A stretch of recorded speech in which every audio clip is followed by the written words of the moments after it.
La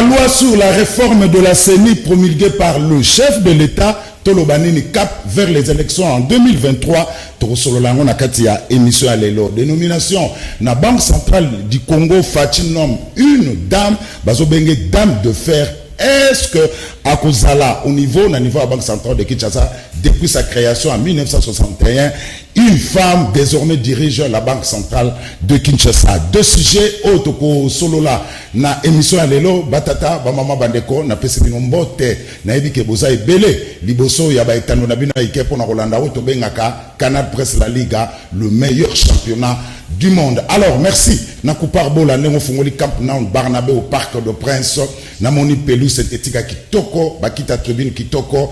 Il faut mouiller les maillots, mais éviter de confondre vitesse et précipitation. Équipe technique au grand complet, Maïka Mwaka, Rodi, Namoni Baza Bena Ebele Lelo, na évité Kupar Bola, Gim pour tous les grands maestros, Otozo Benga, les sélectionneurs Didier Deschamps, merci, Mbia Mavinga, na Patisumbu, Mwana Kasai, Samson Ilunga, merci, Yom Tozana Exploitation, Batata, Bamama Bandeko, c'est bel et bien parti pour le direct. Nous sommes sur TNT, nous sommes sur YouTube, sur Facebook et Tozali Soussou. En clair, le meilleur championnat du monde est bandit. Voilà, avant que Tokota na basuje na biso bomo na ndenge to betaka liga, comme d'habitude, Tozana invité Moko Bandeko Batali Boyebi que lobby vendredi, il y aura élection na UNPC Kinshasa. Pour ce faire, Tozana plateau Oyo na Jean-Marie Kassamba. Jean-Marie Kassamba Boyebi Malamu, président à UNPC actuel, candidat à sa propre succession, patron il y a Télé 50, un journaliste expérimenté, professionnel, et ça c'est toujours comme ça, mais le travail qu'il fait, il faut l'apprécier. Jean-Marie Kassamba Mbote. Bonine de ko Jules. La mono za pimpant, oza penza dynamique tongo tongo. Liga la ranengwana, il faut mouiller le maillot. Et puis Molato. Bichilix mode. Molato. L'embisa ta tongo. Oza week-end ta. Oza mutosala journalisme. Oui, qu'un journaliste doit être propre à la télévision. Et présentable. Et ça fait partie de la communication. Oui, oui, ce qu'au tali l'occasion de loin si. Voilà. Au tali. Lukungu Samp. Lukungu Samp. Kayumi Beya. Ah, tika. Jean-Marie Kassamba. Alors, tu reçois 10 minutes. Nous sommes en direct. Vous voyez que l'émission est interactive. Nasuka, ba message au boza na poto bota la biso na ba boza à travers la République démocratique du Congo, sans oublier je suis habillé en Bichilix mode. Bien habillé sur une monière na Bichilix au reçoit à Bako Samobutu au reçoit na Bichilix mode. Une seule adresse, Bandalungwa Bisengo. Non loin, il y a bloc commercial en face. Oui, ça sont Jishikala et comme Galaxy. So Katika on a Bichilix mode. Fifi Bachala Zawana, 29 ans d'expérience. Au reçoit Bako Sakitoko Ndenge de Zulu. Azolata Mikolo yo habillé en Bichilix mode. Sans oublier le PDG d'Ox Dieka. Ou Azota Labiso depuis Flat Hotel, les héros na Matete. Jean-Marie Kassamba, Ozabongo candidat na propre succession na yo. Mais Jean-Marie Kassamba, ça se dit partout. Jean-Marie Kassamba, est-il congolais? Toi, est-il français? Jean-Marie Kassamba, Zali Moulouba, Yakabe, Yakamwanga. Ya Moupompa, oui, Moupompa. À quelques kilomètres de Kabe, Yakamwanga, et pas Nabiso, qu'on n'est pas Fachu Béton. Jean-Marie Kassamba, Moukwa, quand j'ai un panda, à Tanga Namboujumai, on a qui ça s'appelle Kende Poto. Oyebi, au balobi des pères et des pères, des pères et des mères. On est par bisoté. Ce qu'on a il est l'eau, Namboujumai, au Touni, et pas Jean-Marie Kassamba, Wad. Bakulakse wana na julu wana atanga wana na institut di sanga na dibo ja bwakana azo diplôme na awa Jean-Marie Kassamba vrai taliban. Oh. Tu sais que yo mulumba tanwa izo kende relégation yena makanda bakitaki na zone ya Bipemba avant que ne kabeka monga asaki halte pa et pas ya famille na biso auto père de tante na biso père son âme to kundi lopi. Alors est-ce que boye bien donc autour na ngaso ki nazali congolais ou français demi Dakar non Félix Tshisekedi yemoko lobaki nini biloko wana o diaspora o bauta soki wapi il faut totika yango. Pourquoi mboko eza besoin ya mayele mboko eza besoin ya bato bazana apport ningo zukoloba ngana zo sepela ndango komia wa noka président bana bazo sepela et monsieur s'il peut bana pe ba o sepela Jean-Marie Kassamba. Alors voilà la distraction. Donc Jean-Marie Kassamba c'est congolais mais ngayo yote o mena bangana chuluba poko yokate loba mondam tegoba o dibi impanyis même nyinga ko chuluba cha mwishi mwa mai cha mena cha kwetu nimo kufunje nasha tout proverbe mu chuluba. Est-ce que yo yebi janvier en chuluba c'est quoi loba te jama yom toza mo ou bien 7 loba yom mwanda muteketa Jean-Marie Kassamba mwanda muteketa Jean-Marie Kassamba. Voilà, alors deuxième question. Merci. Alors aux organisé élection à UNPC mais UNPC est écarté par candidat Moussou ça candidat unique, n'est-ce pas ça la dictature? Ezali ba loi ezali ba texte biso tozanango oyi soki olingi okende obeta match ozoka liga le meilleur championnat du monde, n'est-ce pas? Mais liga ezana ba règlement nango awa na kisasa wa balobi vita na mazembe ba sanctionner nani ba sanctionner nani yo ba sanctionner avec club. Bon, est-ce que avec les balobi que mutazana tête ya Fekofa de mutu azamabe. Mais selon nos sources balobi yom to peser pour l'élimination ba challenger na yo. Te ngai naza discipliné ndenge to yekola na biso. Soki olingo beno kono beta match bonga mava. Bonga na nini? Expérience à Jules ndenge ozaboy. Compétence à Jules ndenge ozaboy. O balobi background ndenge ozaboy. Génération ya GMK, o bazolo ba génération GMK propre, au tangi bien présentation, moi likonda. Bana bazé belé. Puis on a des distractions. Oui. Il faut d'abord aux une émission crédible, il faut une expérience, il y a bien. Et puis il faut aux la peine à posture. Il y a tout ça ba mikolo. Ah tout ça makama ba kayubeya. Kituto de bamanda chebo. Bamanda chebo. Est-ce que Zuluansi? Ngana lukezu luansi. Beaucoup sample. Histoire wanande éducation wanande photos ana wana mboka na biso. Soki olingo kende liboso, il faut oye kola. Il faut auto ba mikolo. Muto apesa moi lipa. Il faut qu'on se rappelle toujours. C'est très important. Alors, et l'on connaît les journalistes qui n'ont pas causé la Jean-Marie Kassamba une fois réélu. D'abord, tu as les réformes belé. Il faut avant d'accéder à ce métier, carte na yo ya presse au mérité yango. Il faut formation. Pour nous demander le ça moi problème Nicolo ezanini formation. Bana bazana formation malongote. Au sein de moi 3 semaines na yo na salle moko quelque part. Journaliste l'homme. Journaliste. Au moins moi micro on a une sanet Jules. Na c'est une introduction au salaire. Donc on ramasser sujet. On ramasse équipe technique. Au seul introduction aux ongeli. Ça s'appelle de la technique. Mais ceux qui osent à mbutu nazana internet, nazana moi caméscope nangai. Et puis moi cyber café quelque part. Té commandant ba fondamentaux. Tout ça la nini Jules, l'eau pas plus que en face na yo awana do fongula. Mais journaliste ya côté à Fachu Beto. 10e rue. Na 7 sur 7. Bakanga giet.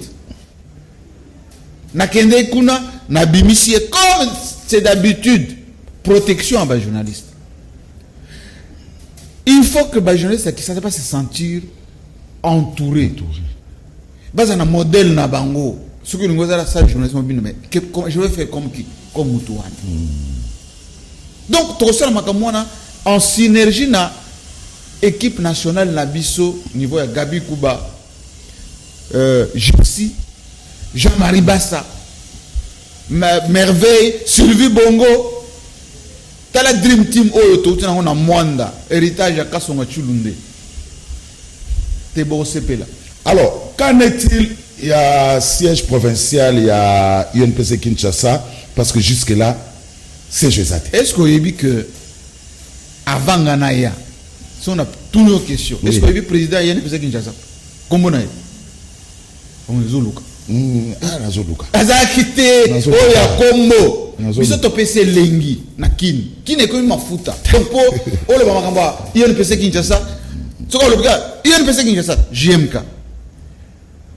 Na komi président Chimda Ebishinga me président ndenge oyeboye tout le kata siège UNPC Kinshasa pour oyezaki o Mobutu oyezaka na complace na complace na afuna tata moko ateka Tabasenge yo moko taki voilà atekango jusqu'aujourd'hui bato bazo s'agiter siège ba poursuivre hier ba sanga ata ba compte ngamoko na kei na INSS sawa na choukoufou na piscine local 80 mètres carrés basali contrat loyer $600 garantie 5000 na pas ya président balobi kuna photo sur le contrat entre UNPC Kinshasa na INSS mbongo ya garantie ezawapi o tuna na ba journaliste na convoqué réunion en africana a na lobi na ba journaliste tout cotiser moi quelque chose pour tout que nous fout à garantie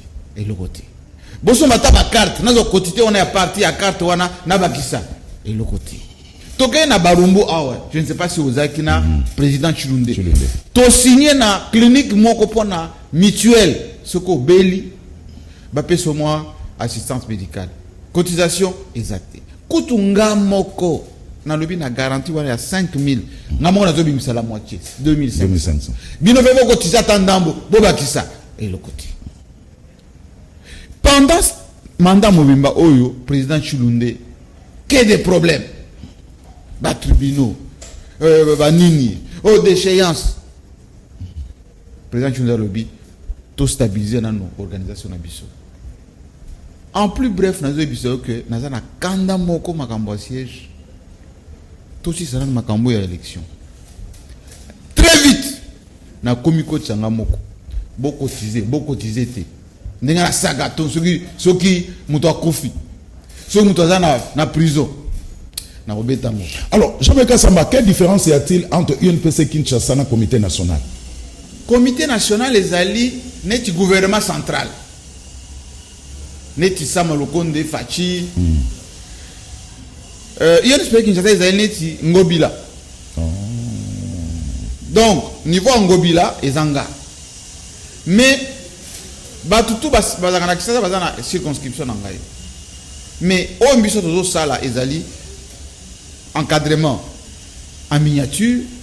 Ça veut dire quoi? Toutes les commissions na commission nationale ils appellent na commission sectionnelle, commission discipline, commission information, commission éthique, voilà okozala soki moi problème monani to convoquer na commission de discipline ya ville de Kinshasa ba sambisio moi sanction sur les alliés sur le mot ça la recours au matilicolo. Alors président avant de libérer parce que ça va charger belé il y a une confusion et continue à Kinshasa surtout dans la corporation d'Abisso. Est-ce qu'il n'y a pas moyen qu'il y ait un encadrement à niveau de Kinshasa pour les youtubeurs? Tout le monde est devenu journaliste. Parce que rôle de journaliste c'est récolter, traiter et diffuser l'information. Mon mouta du kakango est brut. Bou à Bambiki un titre faramineux tant au côté de la Kati. Parmi la réforme de Kojil, la réforme urgente Togosala et Zali, au balobi assainissement. D'abord, pose la carte que la Moutouya. Deuxièmement, tout ça là, séance pour nous expliquer qui est journaliste qui ne l'est pas, qui est caméraman qui ne l'est pas, qui est réalisateur qui ne l'est pas.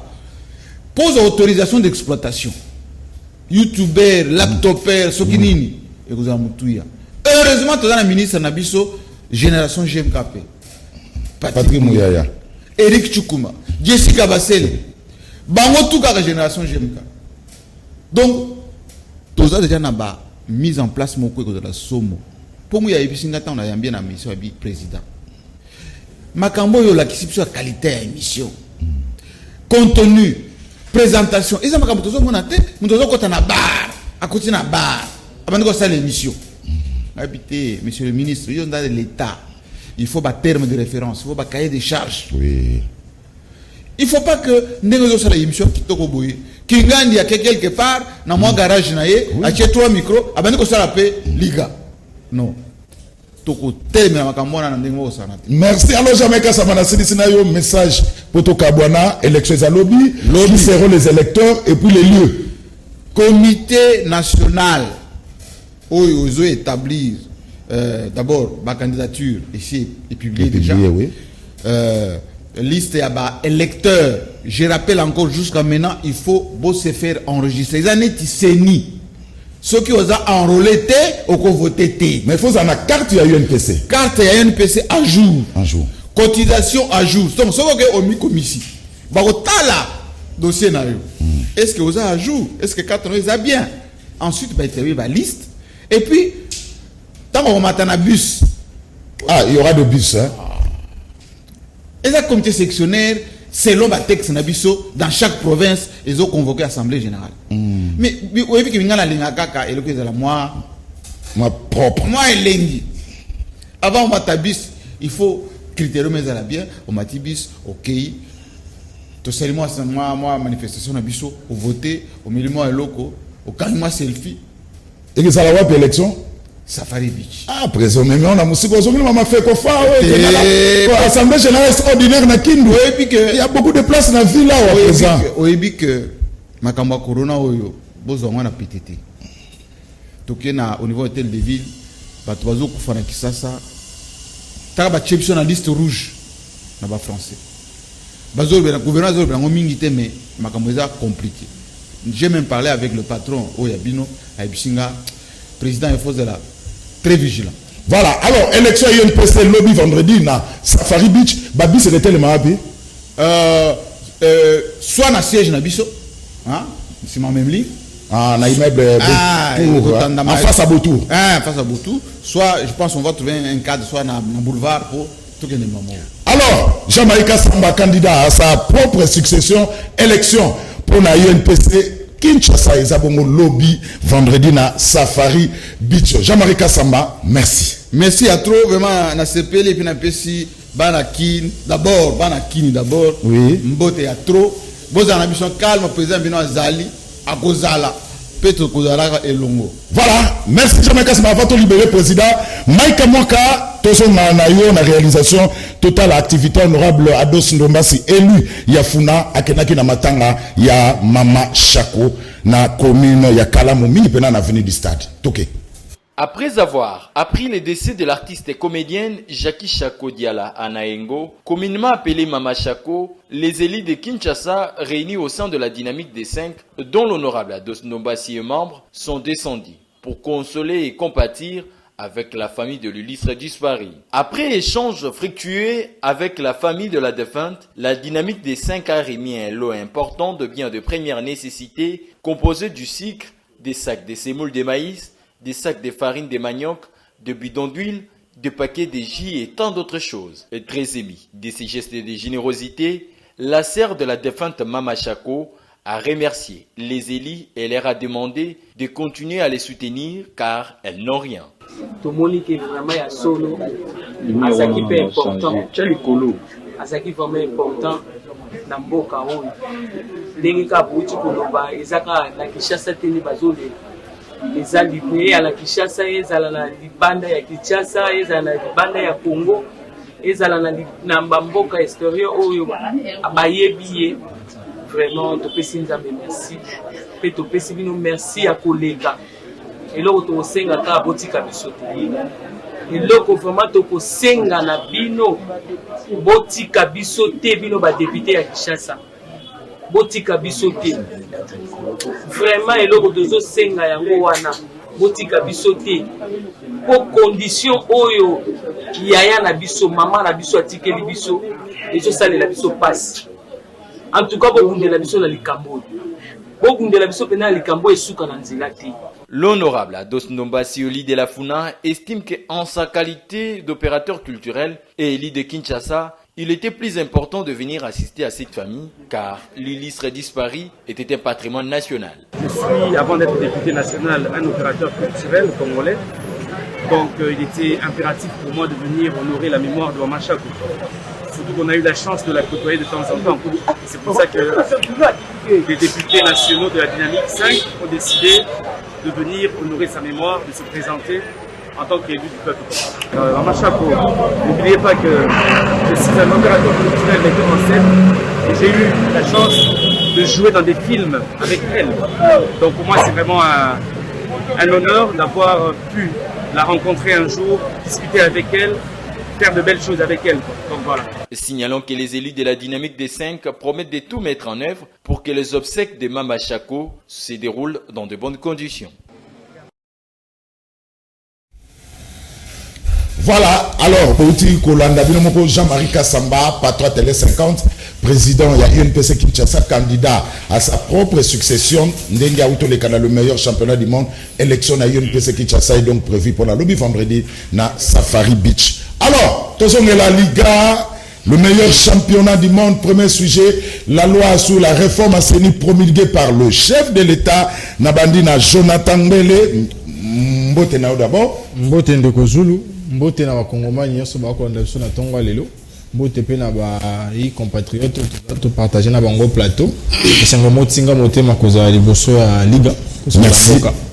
Merci Joseph Bashingulu. Bon bien Fulutu, merci mingi mpe na moni ya mi président na bino azebi somo temps mais c'est la corporation d'abord. Oui, le premier dossier moko rapidement une minute. Dossier. Na lobby boy. Messieurs les coordonnateurs et à projet esprit de vie, tika pour intimider par régulateur na ba contrôleur basali memo na bango balingi bango na excellence ministre des transports yo bengi si bango yambi bango na entreprise nini ndeko zulu ndeko za na canal kina wawa omona DG afan ensemble na syndicat lobby tokende bino yenke bene komona mokonzi na biso autorité des titulaires. Tolobi na yo boye, bango esi basali memo na bango. Nous avons déjà la copie de ces mémos là. Ce que tout fait en biso moto comme bango pas ministre à transport. Batona bazana vende moi ba kofuta mate. Yo zo gérer bango ma location 4 millions, 6 millions le mois. Il y a francs congolais. Mais ils ont 23 mois à futa mité. Moi et pesa bango ata 10 francs té ya prime. Tika bango monsieur Fabien, nous te mettons en garde surtout continuer à intimider bango ndemo bakana batuke somo doit revenir à rebelle et que les sons du rebelle est connu à travers le monde. Tu es l'agent de l'ANR, il faut faire très attention de tous nos services. Merci. Alors, tout ça na molakisi Mbote Ndeko Zulu esonga makasi kwa kokuta na ligue. Merci. Andeza la finale à makambo. Merci. Alors, il est là l'intraitable Jimmy Kitenge. Bonne nuit. Merci beaucoup Ndeko Zulu pour l'invitation. Tikanga pena placer moi mon rapidement. À part le fait que nous avons soutenir les journalistes pour les journalistes à Kinshasa pour ma ponami au bon lobby, mais il faudrait tous à la réaliste. Kassamba azali quand même moto na carnet d'adresse moto a révolutionné quand même média na mboka na biso kala tozala ki na statico mini RTNC aux ko beta mais lelo o ligue comme makambo donné comme Kassamba révolutionné il faudrait toquer na dynamique wala jusqu'à ce que tout le monde clair dans le domaine mais par ça Ndeko Zulu passe na motema zani ngana congolais. Moi je ne suis pas là pour na ba individu nazana pasi parce que commune à Kinshasa esika au canal Kinezali ba maman ya tronçon ezoke na avenue du marché tiki Goma azo souffrir pour nimpo bourgmestre la commune à Kinshasa eko panza wenze Ndeko Zulu commune à Kinshasa et vivaka essentiellement na marché central mais le gouverneur a profité na nani na confinement pour qu'un marché central 80% de jeunesse na bateau ba vivant la commune de Kinshasa ba na chômage mais ce que vous appelez marché pirate ils ont fait vivre basi ba mama ba na jo tangisa ceux qui vont niveau dans démanteler bongo ça kimbo peto les minimum les ali ko travailler en commun accord avec les syndicats ba marché wana boye risque de délocaliser bango exacte bo panzi tomate mama bo panzi lunda ya mama sans des mesures compensatoires bo ko tia bango na rail bon le biso qui on attrape aye ko réhabiliter rai na ye ba mama na ba okendo bi sachant que marché central ekangama gouverneur Gentili Mobila kulutu yebisa bourgmestre mbala asirsoir mesure na ya kupanza bamama kote Kinshasa bopeto ko ya kokire caniveau sika wana il faut banda d'abord na commune parce que nakendaki na maison communale na ye les toilettes sont sales et sika ya zali toilettes za salité masube zali abandana kote kimbopeto na kati ya maison communale avant bimalibanda parce que la charité bien ordonnée commence par soi-même. Merci.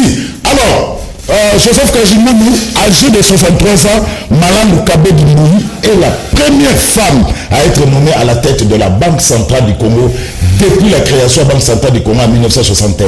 Une première pour Félix Antoine Tshilombo Tshisekedi. Merci Kouloutou, n'a replacé mon pona makamba bourgmestre. Non, tout le monde a sujet. Seconde, na lobeli oya barungu. Dimi dozaki na bamona kakolongo dossier na ibiango très bien.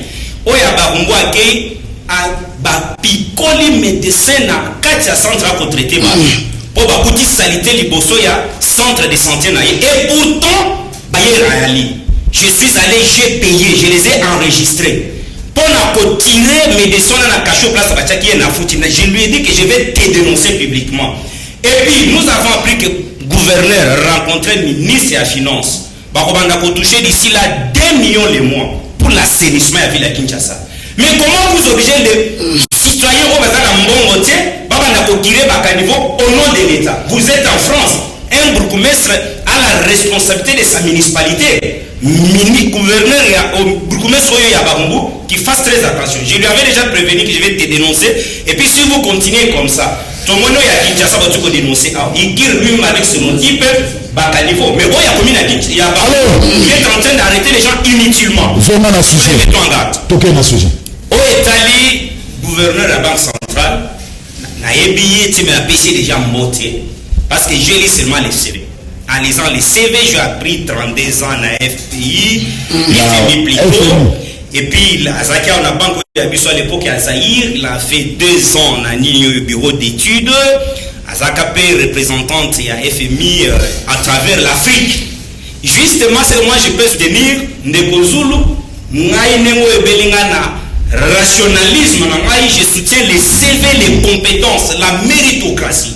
Ce qui est compétent, comme c'est une dame, comme elle est compétente, pour la vie de Kosenga Etier, la malversation financière, qui n'a accompagnement, tant soit payé à la Banque centrale, qu'elle mette fin à la pratique. Nous avons appris, je vais éviter si c'est certifié, si c'est vrai, j'aurais appris que création que tu as égal, ma cambouibanda que tu n'as pas Banque centrale.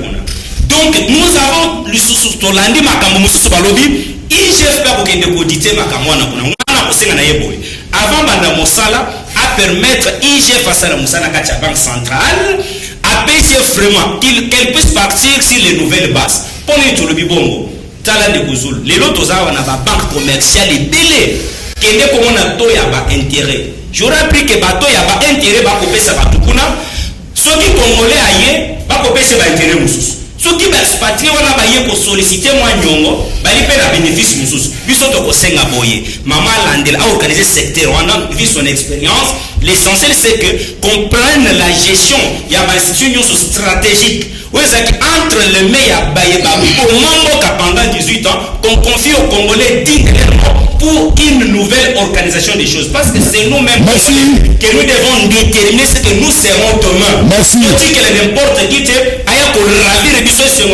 par ma sentiment inutile. Merci Joseph. Alors, on attendait Noël Tchavi, la Banque centrale. Fatia surpris tout le monde a renommé Maman Malam.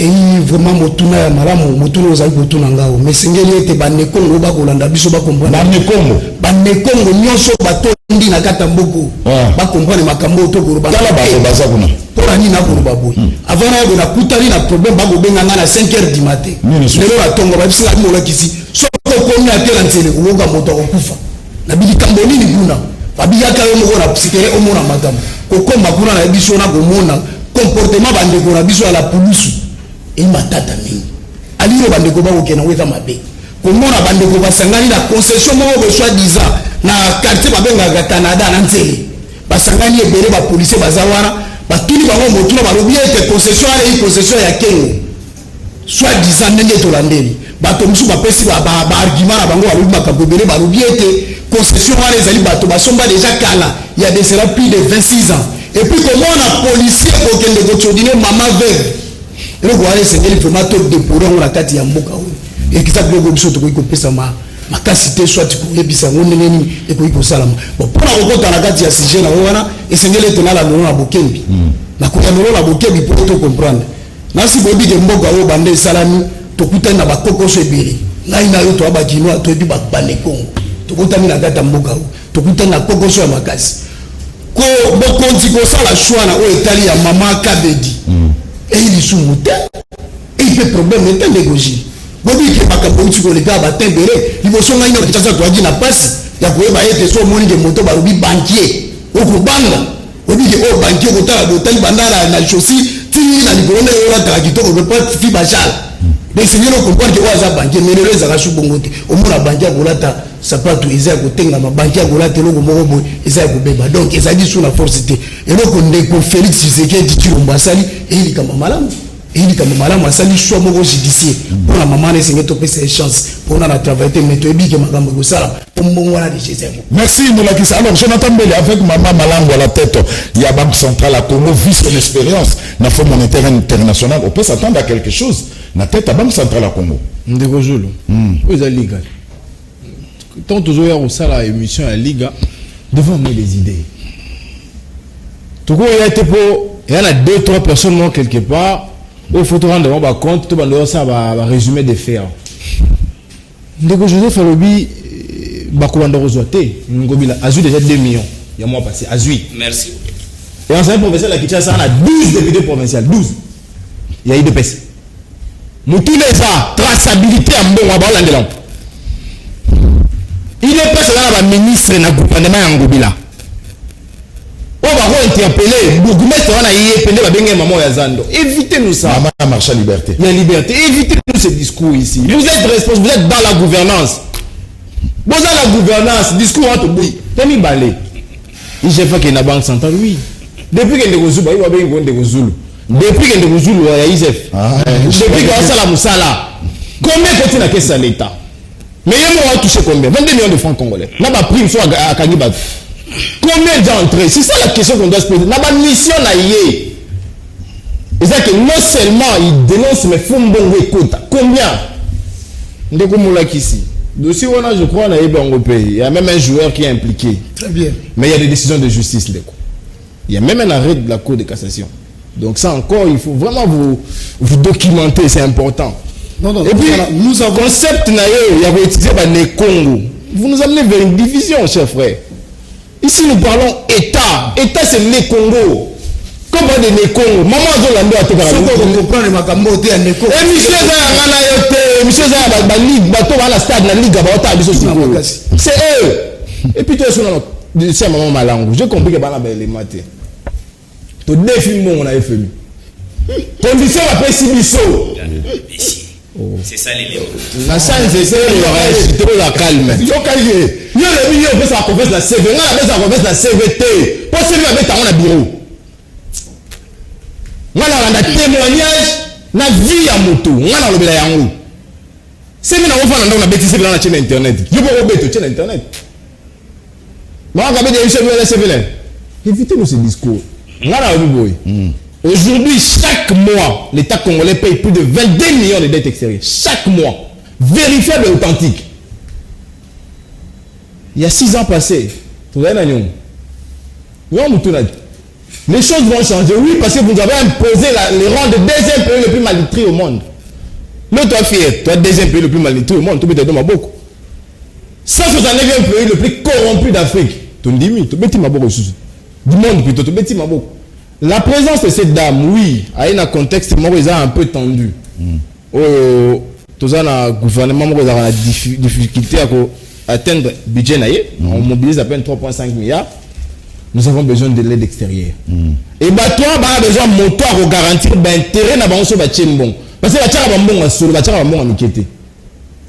Et on pouvait nullement prendre le prof. On a circulé dans la FM. Il y avait 2 ans, je l'ai dit il y a 2 semaines. On a vu la banque, ceux qui m'ont la raison à thé. Il y avait une autre dame, ouais, qu'on a comment, et FMI congolaise. Moi, j'ai donné ces deux noms-là, mais malheureusement, ma langue au pays. Azana Centrafrique. Voilà, la dame de Centrafrique. Badibanga. Moi, j'ai donné ces deux noms-là il y a 2 semaines, la chaîne Mora à place, la Kina. C'est en fait ça la réalité. Non, évitez-nous ce discours-là. Nous devons faire une chance, n'a pas résultat. Voilà. Tu peux faire une chance, n'a pas résultat. Jimmy Kitenge. Maman Malango, c'est la première femme qui a occupé le poste de gouverneur. Il y a Bangsa. Merci, Mike, comment comme photo, une femme expérimentée dans le Fonds monétaire international. Donc, espérons que cette fois-ci, les choses qui toko Jimmy Kitenge. Merci beaucoup Ndeko Zulu pour Namotuna. Mais tikana lo banandeko Joseph Kachingulu na Moboyeke. Tant que vous IGF a aussi la Banque centrale, IGF a expliqué c'est quoi le montage financier. Qu'est-ce qui fait que parce que la banque commerciale, mon si ba député mon bozo ba jipwana, IGF a expliqué sur le contour parce que biso to ebiki législature na débinde ba pesaka échéance wana il y a 5 ans ko sala ki ba rembourser crédit. Donc IGF a bandana avant ban otinda IGF nanda ko baninga IGF a dépendant na des tutelles ministère de la finance na présidence abanano na présidence. Ndeko Zulu, on vient de nommer madame. Félicitations à madame, mais ça ne me surprend pas personnellement pour Nanini. La marmite de Kokambala, cette pièce de théâtre où le roi est assis autour du roi, c'est la famille, les clans, la tribu. Ils sont en train de se partager les dividendes de la République démocratique du Congo. Voilà le contexte de la nomination, de cette nomination. Mais au-delà de ça, les gens vont dire, les partenaires politiques vont dire que Kabila a la Kimoto. Vous avez servi l'IDPS, vous avez donné l'IDPS des béquilles. L'IDPS a consulté bino même pas na ba nomination. Imaginez un peu bato IDPS ba lobby parce que les autres après ba nomination wana ba partenaire bazo mité mezo ima bazo sepelaté. Ba sécurité na ba nomination wana IDPS a répondre bango eloko tobe bana na Kabila yango to linga président za la libre a nommé ba ndenge ya limité. Donc faut surprendre la démocratie du moment où tu ne gagnes pas les élections seul et qu'on gagne na ba partenaire parce que l'IDPS représente au moins 30 et quelques députés. Toutes les décisions politiques, même réformes, il faut discuter avec les partenaires. Mais aujourd'hui, Jean-Pierre Bemba est surpris par ces nominations. Katumbi surpris, l'UNC surpris, AFDC surpris. C'est quoi? Tout le rôle là, Jean Lucien Moussa, Rubota, Mende, Oyo Kabila nous ça nous valeur. Chaque nomination, on vous consulte parce que la République démocratique du Congo, c'est un bien commun. Les Lobaza humiliés. Les lots donc IDPS à Zosala Makamu. En fait, c'est quoi? Les Zaki Bilo Wagolia ou Yanzungu Bozaki na Monanda Kunabino. Bozunzungu Bokabeli Mupaya, Bokabeli voisin, Bokomisko Bozwa Sani, Bokeneko Senga. Voilà comment ces gens-là ils sont humiliés. L'IDPS ne respecte pas le partenaire, même sur le fond. Bokei FCC Cash. Le cash était composé de l'UNC et de l'IDPS. Moukolo IDPS a levé option au Kabonana Kabila na FCC. Il fallait consulter son partenaire de l'UNC. Consulter, inviter un dialogue comme un simple invité. Yamoto le baboué. Vous avez donné des béquilles à bateau respecter à accorder. Ils vont continuer à vous faire subir cette pièce de théâtre qu'on appelle la marmite de Kokambala. Oh, la tribu, la famille, les clans vont commencer à se retrouver au détriment du peuple congolais, au détriment de vous partenaires. Parce que Sorotali Moïse Katumbi a représenté 70 et quelques députés. Jean-Pierre Bemba, UNC, Consort. Aujourd'hui, ils sont dilués par l'IDPS. Bazana mitema ya koswa na minute. Na minute na kati ya union sacrée wana ezala même pas na cadre de concertation. Parce qu'avec Kabila au FCC, à l'époque même la majorité, avant chaque nomination, il y a un cadre de concertation. Avant chaque réforme institutionnelle, il y a un cadre de concertation, mais et pas au cadre de concertation à la raté. C'est parti du bois délimité à la cité de l'Union africaine. Du coup, vous avez les nominations. Merci. Jimmy Kitenge. Alors non, principe de l'émission, on a un deuxième sujet. Mais si on nous met la toilettage, dans le premier sujet, on s'en rapidement. Sima, on a une question à deuxième sujet. Alors, deuxième sujet, la loi sur la réforme de la CENI, et où tout ça la promulguée, et pas chef de l'État, Moulakissi, cap vers les élections en 2023. Ok, ndeko sur le mot la toilettage la toilettage ça les rapidement qui se lo mo bo peut être ndeko nanga comme te te bien en toilettage ne yokanga na bokebi yokanga yi na belo kona goloba boy ndeko nanga uti goloba ete Jonathan lobi ete ebi dossier wana bandakala mais Jonathan ingaite ngai mola kisinde ba benga ile lo ba lobi ete yaga kolandela makambo oyo soko goloba ke fona ke ko documenter na makambo wana eloko pousser na ko kende ko kota likambo wana po Jonathan landanga na bokebi makasi et il kambo oyo elongo likambo ya kengo lelo ba biete concession de la président de la république nini makambo ko tambisa ngo ba bi ba ko koma makombo ya ba ezali na Canada so komi na ntsele na komi na ntsele ba komi bazo ko mango tina ba butu ba police ba ko na butu ba komi ba mikanda ba komi tina ba mi suspension ya ba travaux na moi ba ko mona te ba ko tekela ba tuba ba mapangu double so ko sombaki o na timi ko somba ngo na 20,000 mikolezo ya ko na moti de la zo ibana te biso bato toyi bato ko prôner ba valeur to ni biloko wana te donc ndeko a comprendre nga sur ce point là pour na tokende malamu pour na koya no laona o etali loi sur la réforme à Séni loi sur l'état autant de mango acha makolo loi o etali makambo ya réforme ya Séni et makambo ko betsa bato moto pasi tende ko na ngai pour ni bato ba ko beta moto bazo beta moto pour babi que concession c'est ça là qui te toka na malamu ba effet balobi que ezala ba germe contestation mon cher toka na malamu nga sepela no poto na ba mituno vraiment ba nekongo ba yokaka donc ndeko ko bore nga ka neko ko ya onde na lubera ikambo ko baranga ete consensus ezala kité ko kena makambo nyoso chef de l'état o ya saliana il a juste rempli son devoir. OK, dans l'article 74 lobby chef de l'état est là pour observer et défendre la constitution et les lois de la république. Asali oya ye muta proposer loi na te loi ne propose maki na kati ya parlement cour constitutionnel ne muta validango so comme na tango chef de l'état iko makamba kokoso ngana ebike moto abanga bitumba yende moto azonga nsima mais si vraiment si oza soki soda du peuple soki poza moto nini ko banga bitumba te a liga to iko fronter de ko ba ete ba ne kongo ba compagnie makambo to na nenga ba vatir te ba banga bitumba te pour so to mora gi ete moto mo bazagi o aso dépendre na moto boy ako dépendre suna ko moto boy na kotanga kombo te esengelo comprendre toi dis moto mo bazagi na opposition koto basimbie pa bemba koto basimbie pa katumbi donc arbre telemi bongo ba fait eza koto mosusu racine ya koto mosusu bo kati yango bo bwaka ngona moto boulangerie artisanat be ba kotumbela ngo mapa eza zuna bo pasi na ko kama kambo yo bana ndeko a se sentir piqué même bande ko rabiso ya koto ya PPRD na sepela na Jimmy Tenge makasi kotala ete jeune élégant lobo ayi waruba makambo toko mais seigneur de Jimmy Tenge pas comprendre makambo et pesa pena koko sauter na makambo itali ya réforme ya Séni parce que likambo ezali déjà likambo ezali na mesa tokende o akopola o akogagner merci alors nazo na pas Jonathan moto abanga kabitumba ile mtazonga kasima ndeko Zulu oui molakisa tu ko sa biso article 74 ni yotangi article 74 ya moi c'est la constitution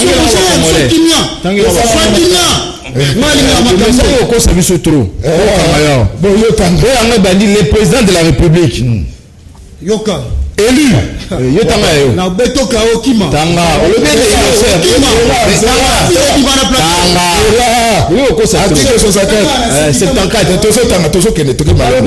président de la république élu entre en fonction dans les 10 jours qui suivent la proclamation des résultats définitifs de l'élection présidentielle.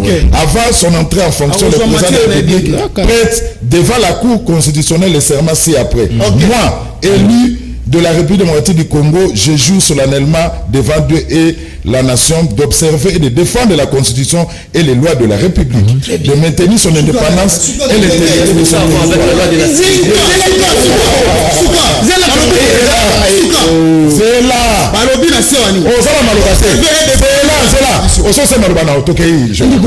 Qu'est-ce que ça a à voir dans le sujet Batouni? Il y a promulgation. C'est là. Observer notre défendre la promulgation. Ce qui est comme ça, voilà, s'il te plaît. Voilà, qui sont quoi il a pour la journaliste. Quoi il a pour la mabé. Observer notre défendre la promulgation. Donc, comment il va comprendre aussi quoi? Là, il y a ce qu'on a expliqué à Moto dans les Zulu. La loi sur la CENI. Nous avons un jour de combattre en représentant l'Assemblée nationale. Malobalae, il est impensable pour ne pas dire inimaginable de vouloir dépolitiser la CENI. Nassimba Moutou.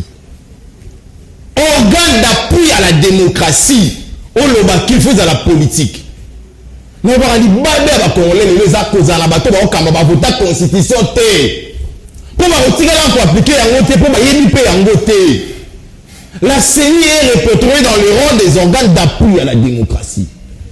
Ça veut dire quoi? Na lobbying na yé, na travail na yé, aza na obligation ya neutralité. Les lots est bureau à CENI yé. Tous avons 7 membres. Na proposition de la loi de 7 membres wana nyoso. Ba uto be na ba confession religieuse. Et puis ba kamba na bokambi landamaka. On nous dit non. Tous avons mon corps à la président outil. La composition société civile branche des confessions religieuses. 4 bureaux majorité 8. 3 batiké liwana. Donc la première 15 membres. 5 majorités, 5 sociétés civiles, 5 oppositions. Et puis, ce sont les critères. Donc, surtout, quel aspect à la décision? La bureau, ils sont en majorité. Bon, on a la majorité dans le bureau déjà. Donc, la décision et la gestion, ils ont les voix plus. Toi, la plénière, n'engue mon corps. Et puis, toi, qui est Moussika, nous, on a toujours dit, pour plus de 3 cycles électoraux, on va connaître les Kozulu.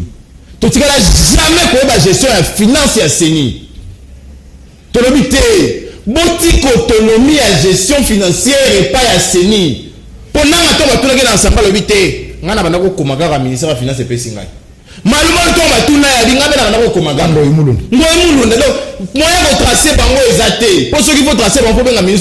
as et toutes ces propositions ont été votées en tous. Mais comme c'est déjà promulgué, le vin est attiré, il faut le boire. Le vin est tiré à limiter, pas pour les Congolais. Promulgué déjà, Jonathan. Et puis tu continues, Madame Bitoupa, Bandela qui a sous lobby. Tu as ma contestation et yaka. Mais il faut te limiter, Yango. Baliser les schémas avec cette loi électorale, la loi sur la CENI telle qu'elle est préparée là. Contestation et Kokoba na Congo. Donc, pour Nayo, loi Wana, et ça déjà, ma contestation. Et ça, là, qui n'a pas représenté Yango. Quand rapportant était des Angonga, il y a un mêlé à Kolobezali. Dès qu'on nous tourne là, il y a mon tour naïe. À 98% répondu. Babouki a mon comouka. Alors, il y a un organe qui contrôle la décision à plénière. Organe on les a été. Organe on les a dû expliquer biso. Deuxième vice-président, on va tirer Wana. Quels sont ses attributs exactés? Et pourtant, pourquoi le vice-président doit gérer l'administration? Parce que deuxième, on va gérer Nini. Nathan, il va travailler préparatoire à l'Assemblée nationale. Attribuer le deuxième vice-président exacté. La question de comment on va t'engager en quoi exacté. Donc, poste moi, va coller Karawana, le quoi de opposition pour ça, on dit Mayango. C'est quoi? Merci, Jonathan. Alors, Joseph Kanjougoulou, à travers cette promulgation, pourquoi Fatia Zone a toujours passage en force? Je vais faire un petit recadrage pédagogique. Je pense que Ndekonabi son nom c'est qui encore Jonathan a Ali vraiment n'a pas banga malamuti. Je ne soutiens pas les anti-valeurs. On a découvert au lobby que na katia gouvernement provincial ba membre IDPS ba Ali. Moi je suis pas de l'IDPS, je dois noter. Et je condamne toute mauvaise gestion. C'est pourquoi je procède à la dénonciation Yamabe Nyonso. Et puis moi, information nazana certifié à l'IK. Des mieux commanda Kobime Bandi na no Kobimati. Mais selon lui, selon lui, moi, et qui t'engue notre souci, c'était que Baboukoumé soit en besoin mis solo, Lengelende ba bituka na bango. Vous comprenez? Ba circonscription, c'est ça notre. Il faut noter que ngai voilà, vous avez botama na maman moko papa moko. Quand tu voles l'argent de l'État, je vais te dénoncer. Voilà, retiens ça. Et quand tu es avec moi sur le plateau, il faut faire très attention. Je ne verse pas dans les antivaleurs. Je viens chez Kiteng parce que je crois que c'est avec lui que je peux beaucoup plus échanger parce que là j'étais juste un recadrage. Je dis ceci. Yo lobby que la période à Kabila, on a dit qu'on a la concertation lors de la nomination. Vous perdez à l'époque. Vous avez eu la primature. Vice-primature, vice-premier primature. Il y a qui mon Nabino. Matata Tampoyo peut perdre premier ministre. Bochap à l'intérieur. Bokena affaires étrangères, chez Kitundu. Bokena justice, Tambwe Mwamba, Dimi. Tambwe Mwamba n'est pas du PPRD. Mais c'est qui t'es soit calme. Vous les guissiez coutois na Sénat. Moutouaz attendant sénateur, mon côté n'a parti na. Il est passé sur base de quoi? Bino, ce n'était pas ça. Chez vous, c'était ce que Kabila décide dans sa petite chambre na Kingakati. C'est oui, amen, certifié comme nous sommes en Israël. Vous n'avez pas la leçon. Et puis na pesa ko toliki tengetango yisonde konanga induku wacha kushuka mukaniveau ti descend trop na caniveau. La nomination dans nos institutions et yali tribalisme et yali bitukate et yali compétence. Kabila, président de la République Katangé, permettez-moi, je ne voudrais pas verser dans le tribalisme. Président et la Cour suprême à l'époque, Katangé, procureur général de la République avant la réforme, parce qu'aujourd'hui ça s'appelle procureur général près la Cour de cassation, près la Cour constitutionnelle, près le Conseil d'État. Avant la réforme, Katangé. Comment ça s'appelait? Oyebiyé, les pasteurs Kabange Numbi, si c'est Kabange Numbi, Kabange. Vous veniez sur la CENI, Ngoy Mulunda, même village, même secteur, même localité, même regroupement, avec Kabila. Monsieur, ça, et je te donne, l'effet à comportement, c'est pourquoi au Congo, les cimetières les plus longs du Congo partent du Katanga au Kassai. Cessons ça. Parlons République, j'ai aimé ces termes. Continuer, hein? Permettez, monsieur, permettez, tu dois avoir tes facultés. Tu l'as fait aussi à mon temps. Tu dois avoir tes facultés en place. Laissez-moi avec Kitenge. Tu l'as fait, monsieur Zalingala, s'il te plaît. On comprend. Parlons République. Moi, il y a Kitenge en privé, je l'ai dit les lots dans les médias. Que je t'apprécie, toi, Aristote, Jean-Serge Tubin et Mousse. Vous êtes les jeunes qui se distinguent période de Kabila dans l'opposition. Tant que nous condamnons, oh Baliambo à Kabila pour les Kabino. Les lois dans l'union sacrée, mais toi tu es resté constant. C'est ça l'esprit que nous voulons imprimer, nous, avec la nouvelle classe politique. Avec vous. Tu es frère aux ennemis dans la c'est la diversité politique. Mais beaucoup mais sa diversité politique, comme on dit, pas ennemi. Je voudrais t'aider parce que tes facultés doivent être restaurées. Sinon, tu risques jour moko souke kubimeo na Liban. Quand tu veux souke na Liban. Passage en force. Toye. Passage en force, yali wapi. La loi a suivi la procédure normale. Lutundu la kena mobeko na ye a déposé en haut. La loi est passée par la commission PAG. Où il y a le professeur Nemi Mouilania. Vous pensez que Mouilania peut faire passer une loi par complaisance pour abanganer na kacha PAG? Vous avez laissé ça là-dedans. Les professeurs Ndioli, professeur Osuki Sasoki Daniel Mbao. Des têtes bien faites qui nous dépassent même nous autres dans l'expérience. Lutundu est passé faire l'économie à Loanaye devant la plénière souveraine. Ndegozul. Mobeko soi-disant, parce que les gens se penchent sur côté politisé chez nous. Prenons. Attention qui Martin Fayoul mais Makamobeko naï. Et puis pour votre information, Ezala Siblian Xafayoul, Ezala Mosito Yemoko, Ezala Koutou Moutola Takabasalobe, les messieurs là, Ados Dombasi n'a fait aucun amendement. Nous avons tous suivi la plénière. Mais pourquoi tromper la population? Si vous aviez amendé, il fallait amender à ce niveau-là. Ce qui m'a amendement, la bureau a pris en compte. Souvenez-vous, dans Plateau, ce qui cour constitutionnel, dans ses prérogatives, a estimé que revendication de l'église catholique n'a SCC, elle est fondée. Mais ce qui est cour constitutionnel, elle est ici. Il y a que et puis, pour la sous qui s'est de politisation, c'est le dépolitisé. Bureau à Séni. Tant ils doivent être entérinés par l'Assemblée nationale, une institution politique. Ils doivent être nommés sur l'ordonnance du président de la République, institution politique.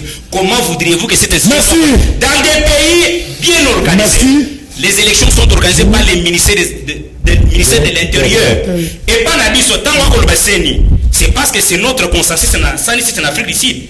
Mais si on est sérieux, parce que le Congo ici, la loi je mettrai un point de vue.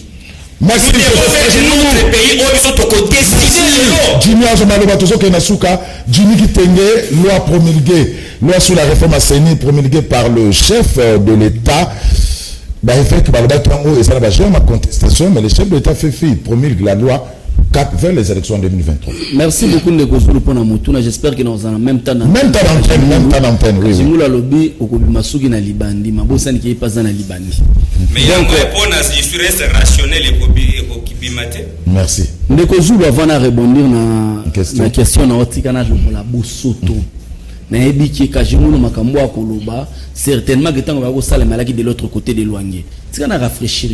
Quand Benoît Luamba est président de la Cour suprême de justice en 2006, le procureur général c'était Chimanga Mukeba. Ça n'a jamais été parlé de Jérôme Kitoko. C'est Joseph Kajimoulou. Mais cite Luamba. Moi je parle de Jérôme Kitoko. Merci. Moi je n'ai pas cité Luamba. Merci. Je connais qui fait le procureur général de la République à l'époque de Benoît Luamba 2006. Merci. Quand on retraite Luamba, to créer cour constitutionnelle, tout ça les réformes. Le premier président de la cour de cassation, c'était Kitoko Kimpele. Et le procureur Jean Kabangenum, Kitoko et du Bandundu. Donc, ce qu'on maîtrisait Makamboute, Koya Kolobate. Et quand Luamba est président de la cour constitutionnelle, le procureur près la cour constitutionnelle, c'est Mingachanga. Donc, il n'y avait pas que de Katangé. Mais aujourd'hui, cour constitutionnelle, cour de cassation, qui n'est pas Tangati. Il parle de la CENI. Avant qu'on n'arrive à la CENI, c'était Malumalu. S'il vous plaît. Tu as parlé du Katanga, maintenant après Malumalu, il y a Moïmoulunda et puis il y a Nanga. Et je te rappelle, la pièce maîtresse des élections, c'était le secrétaire exécutif national, notre ami Malonda. Oyo, Bino. Malonda, Ouagata na preuve, Ouagata est incapable de déployer des témoins. C'est Malonda qui amène ses preuves. Quand Kagame voulait se déplacer pour arrêter cour constitutionnelle, s'il vous plaît, et confirmer Tshisekedi comme président, fait général Delphin Kaimi, de mémoire, chez Kitundu est encore vivant, et Kalev Mouton, qui a arrêté cette marche hasardeuse de Kagame na Rwanda. Koto Malonda vous défend devant la cour constitutionnelle et Tshisekedi est confirmé comme président de la République. Ça c'est l'histoire. Quand on ne maîtrise pas l'histoire, il faut poser la question aux historiens du présent que nous sommes. Loin sur la CENI, il n'y a pas une science plus têtue que l'histoire. Et l'histoire se charge toujours de remettre tout le monde à sa place. UDPS sous le bois. Quelles étaient les revendications de l'UDPS? Kabila a politisé la CENI. C'est des anamaboko ya Kabila. Kabila tie bandeko na na CENI. Kabila tie batu ya PPRD na CENI. Aujourd'hui on a filé même Nanga comme étant un membre du PPRD. Mais quelques mois après, quelques années après, vous se retrouvez aux affaires. C'est Mbata, c'est Kajimoulou sur le plateau qui nous dit que Bato CENI ou la loi ya CENI vous a promulgué pas chef de l'État une institution politique. Mais quand vous le disiez hier sous le bois, en train de faire l'école buissonnière. Bon, voilà qui n'a nous banani. Vous étiez humain, il y a nature, moussousou, les autres ont comme la pouvoir de changer nature. L'église catholique a 17 lois. Et ça lui fruit à contestation. Ils ont même touché cohésion nationale. Ils ont touché cohésion nationale. C'est la dernière promulgation en Salami en Katimini. Promulgation en Salami en Coucou. Et tout ce qui se passe au niveau de la loi sur la CENI, au niveau du contour électoral, c'est pour exclure certains candidats au profit de l'UDPS. Mais je vous assure, aujourd'hui avec la situation sociale de Congolais, les changements s'imposent comme une loi et tout le monde va y passer. Pourquoi? Parce qu'on a eu qui s'ama, n'a assez. Oh non! Nous sommes en train de chercher à donner aux Congolais les cartes d'identité. Les programmes vous coûtent 280 millions de dollars. Recensement.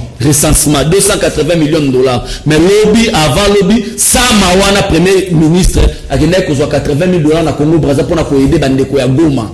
Côté, on a 280 millions de dollars pour la carte d'identité, on peut ça Congolais foufoute et qu'on peut ça élipater. De l'autre côté, vous avez 100 000 euros. Il y a l'Union européenne pour aider bateau Baza sinistré na Goma. Soyez-en convaincus que deuxièmement, soyez-en convaincus que c'est ce que le sous-traitant est en train d'amener au Parlement pour exclure certains candidats. La congolité, c'est parce que vous n'avez pas consulté les accords de Sun City. Parce que vous n'avez pas pris part à la mise en place de la Constitution. Parce que quand nous mettions en place cette Constitution, l'IDPS était ici sur le boulevard du 30 en train de marcher nu. En train de marcher nu, s'il vous plaît. Vous comprenez? Il y a un besoin par la Constitution et vous pensez que vous allez piétiner la Constitution. Cette loi de la Congolité, vous mettez ça en place. Nous allons commencer au sommet. Jusqu'à la base, nani a la double nationalité. Parce que nous ne voulons pas accepter qu'un monsieur sous-traité par un régime au Sabois a qu'un exclure ma candidat Missous. Merci. Et Moïse Katumbi est averti. Même ta d'antenne. Moïse Katumbi. Nathan Zela. Elisio Sili, Nathan a un message. Et puis on peut Sabino. C'est là. Nathan a un message. Et puis on peut Sabino. 2 minutes, 1 minute 30 pour la conclusion. Hein? Nathan a un message à Poto. Merci, président GMK, pour ton travail. Nous autres, on comprend les Lingala, mais tu fais de belles émissions. Bonjour, Liga. Awa Fati a politisé Seni, mais société civile n'a pas groupe religieuse Balobinini. C'est la volonté du peuple qui se manifeste. C'est nous ou pas, ceux qui peuple à Indisi, beaucoup Lukanzela, merci Singulu. Et l'engi comment on déco Jimmy na Canal Presse, un garçon qui se défend bien et bien réfléchi, David Matondo. Jean-Marie Kassamazan a raison, il faut qu'on régule cette profession. Tout le monde devient journaliste, c'est du n'importe quoi. Messi depuis France. Pas si aussi la tête, pas c'est l'équipe, Batubazo, Futamaka, Kanareta, respect à date à paiement, exact. IDPS 38 ans, voilà, ils nous sacré, Kopanzana Nayango, Wana Toebi na Bichosa na sûr. Biloko Matita, le Makas, chef de l'État, Kaka, je n'étais pas au courant. Les Anaïm Bayo. Voilà. Ndeko Zulu, GMK, après sa biso bilan na un mandat passé. Ndeko Zulu, vraiment, si possible, d'abord, il sa présence GMK, ayambaka pe téléphone. Oh, et dit, Imbani Kazali Waterloo. Ayambaka téléphone. Ndeko Zulu, vraiment, tout s'appelle une intervention à Jean-Marie Kassamba. Ndeko Zulu, tout ça, on a posé un numéro à Jimmy Kitenga. On a posé un numéro à la TVT. Voilà. Ndeko Zulu, Jimmy, nous la pression beaucoup, on a une intervention, mais les sons, nous n'avons pas sa biso. Car ceux qui sont dans la situation, oh, lelo, ils sont des Kabila. Voilà. Ndeko Zulu, Yebisa, Ndeko FCC, Jimmy Kitenge, na Jonathan Bela Lamuka, nous sommes fatigués au salaire. Et ça, comme un bébé pour la bango. Ndeko Zulu, le président Fatih doit épargner le pays tout entier de cette hausse remarquable de tribalisme congolais. Il y a 4 coins du pays. Iglo Koki na Kitambo. Ndeko Zulu mboka oyo eza ya Mendete, Bemba te, Kabila pete, Katumbi te, Fati pete, Fayulu pete, Batika mboka eza ya batu nyonso. Yebisa Jimmy, soki basalaki concertation te, nde Shadagi azalaka de fonte. Ndeko Zulu bato MLC pourquoi bayaka rarement na liga. Non, baroya ndeti samedi to rejoindre Ndeko René. Baroya. Alors, Moulakisi, 1 minute 30, conclusion na oh to lobi awa, ko bima di banda te. Voilà. Et Sengeli, merci beaucoup. Dans la Kuma, et ça m'a été. Sengeli. Dans la caméra, on va entendre la Sengeli partout. Makamoyo, Ndeko Rabiso, Jonathan Ouziko. Jonathan, ça c'est un conseil gratuit, mon cher. Vous avez mobile qui touko, na mono bego motupe tourni moi moki. Mais quand ça en opposition, il faut battre, il faut que nous sommes montés à Mabé. On est Sengeli, il faut que banang. Pourquoi ils nous sommes même là voir même la bata famille là. Mais c'est nous devons réformer l'opposition dans la République démocratique du Congo. Pas forcément une opposition qui est basée des mensonges. Ça doit changer. Mais quand je m'entends tu peux bailler, tant que basali nombre wana, bamonique côté il y a pouvoir en place par la majorité. C'est Galanda qui en revient. Ezali na nombre bâti pour la carte CN ezali au B15. 15 divisé par 3 et puis ça va 5. Opposition, yo kana sola na pesa au makam. Yonde to ko les amis bari. Je m'entends que jamais loba. Toi qui m'a mon cher. Ozo ko s'agiter pour mani. Ça qui m'a vraiment. Na kati ya 15 wana, parce que 5 va pesi na majorité, 5 va pesi na opposition, 5 eza na société civile. Soyez bisanga boni pouvoir en place et vous avez un nombre de bateaux belli. Au Kenya na makambo uti ko lobanyo so wana sengeli ete a comprendre. Ma musale ko sala mo makambo ko keli boso. Ko luka makambo ndeko Jimmy tenga uti ko loba. Kitenge. Ah. Na ko esa makambo ya malamu. Mais ndeko Jimmy esengeli ya ibelo ko mombo. Na repose exemple ndeko. Omoni so moto alinga tonga villa. So lingo tonga villa pa ina yo.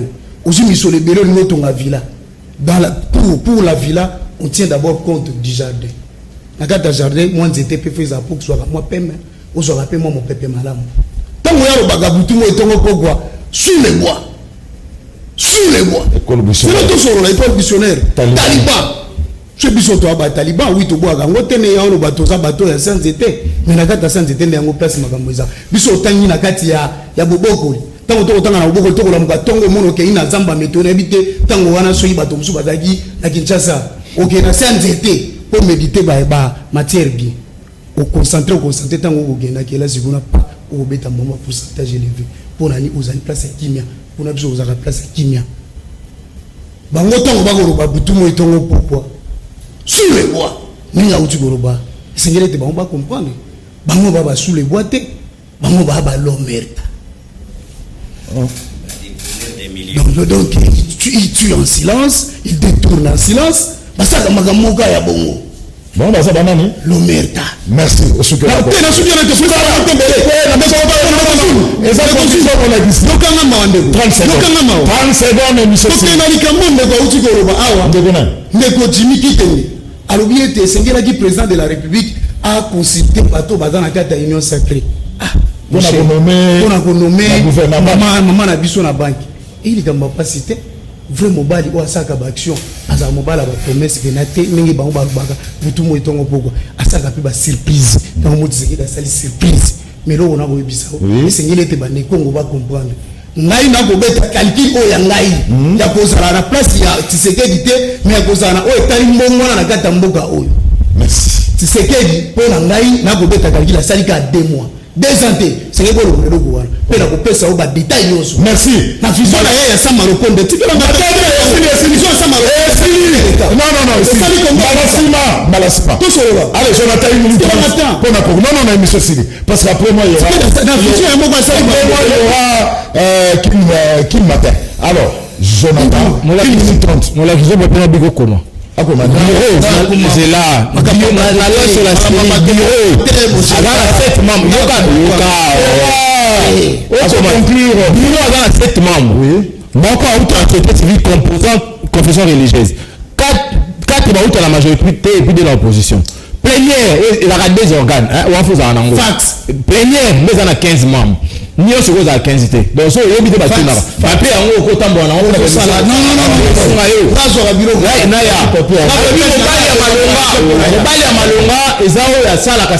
Surprise. Tu as promesse. Couverture santé arabe 2 ans et demi. Couverture santé arabe. Na remarqué qu'il y a un combo. Les voix pessinga combo. Hausse remarquable du tribalisme au Congo. Dès qu'on a vu combo wana. Merci de vous. Merci. Joseph Kajimou, 1 minute 30. Moni, Jonathan Mele qu'on a respecté. Oui, ce qui m'a donné à Arkimata pour ça. Malonda. Parce que Kitenge, là ici, c'est avec Kitenge. Mon ami là, je ne trouve pas ce qui peut réagir chez lui. Malonda, Narobi Boy. En droit, il y a un principe. Actori incumbi probasso. La preuve incombe à celui qui a avec les faits. Nana a vu ce résultat que Tshisekedi gagna l'élection. C'était la CENI. Oui. Malonda devrait défendre ses résultats devant la Cour constitutionnelle. Qui t'a Kadima va t'envoyer sur les plateaux comme celui-ci. Kadima président de la Banque Ligue des Généraux. Allons déjà. Naïbi Kalonga mais pas vraiment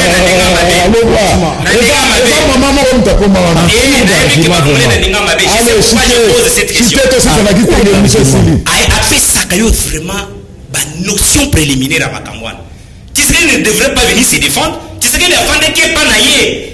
Afin de la télévision sur Amoni, les gagnants de ces élections, Félix Antoine Tshisekedi Tshilombo, qui allait défendre devant la Cour constitutionnelle. Naïe sur Yango. École buissonnière. Ma pétion verti en cité. Oui. Ce que ça dans la Makambo l'équipe. Ce que ça dans la Makambo l'équipe na mutu. Kende sima on a opé ça ba congolais nyoso sima ka nzete. Pourquoi tu vas te dégager moralement. Mais vous êtes sur le bâtiment il y a SNCC. Oh vous avez qui en fuka bo futa kate ba benga na binoti. Pierre Lumbi Pierre Sona Mazaka na bino. Mais t'allez si Pierre Lumbi. Mais vous qui avez des millions, vous faisiez nommer les ministres et puis vous pensez on va directer des cabinets. Bref, tous mobiles vont contrôler qui sont directeurs des cabinets. Bon faire à Obé Minako. Quel est le transport à l'époque? Il y a Oyo Sylvain remplacé. Mazenga va suivre qui fut son directeur de cabinet adjoint. Mais il ne fallait pas nous amener des leçons. Vous n'en avez pas. J'ai la linguette ici, les médias de la place. À l'obique, dossier, moi j'ai des dossiers, naïf. Dossier à 150 000, 200 000, 600 000 dollars où il y a des détournements. Et pourtant, pourquoi moi j'ai un dossier à esprit de vie? C'est 623 000. Après, il y a dossier, il y a millions de causes de tonnes, plein de dossiers à millions. C'est régime. Donc, ce sont des tueurs en silence. J'ai vu même le ministre Moussou, je ne comprends pas. Le tourisme. Merci. Merci Joseph Kajimulu.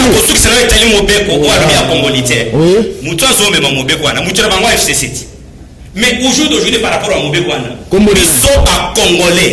Ils sont pas congolais. Nous devons définir ce que nous devons être demain. Merci Joseph Kajimulu. Et ça, c'est des les réformes. Merci.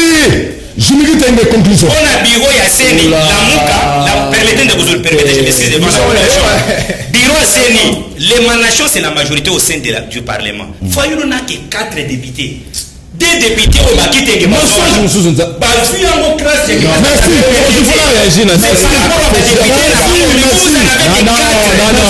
Merci.